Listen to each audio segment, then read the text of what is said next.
Jacob آباد police اور حساس اداروں کی شاندار کامیاب کارروائی، غیر قانونی اسلحے کی بڑی کھیپ اسمگلنگ کی کوشش ناکام، بین الصوبائی اسلحہ اسمگلنگ گروہ کے 2 سرگرم ملزم گرفتار۔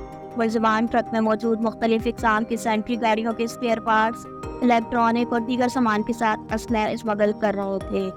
ایس ایس پی جیکب آباد کیپٹن ریٹائرڈ صدام حسین صاحب کے دیے گئے احکامات برائے غیر قانونی اسلحے کی روک تھام کو مد نظر رکھتے ہوئے ڈی ایس پی صدر Qalandar Bakhsh Soomro, S H O صدر انسپکٹر بشیر مکسی اور حساس اداروں کو خفیہ اطلاع ملنے پر انفارمیشن ملی کہ اسلحے کے ڈیلر پنجاب کے شہر گجرانوالہ سے بلوچستان کی طرف اسلحہ اسمگل کریں گے۔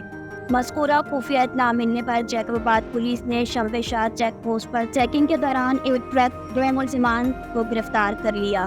گرفتار ملزمان سے مزید تفتیش جاری ہے۔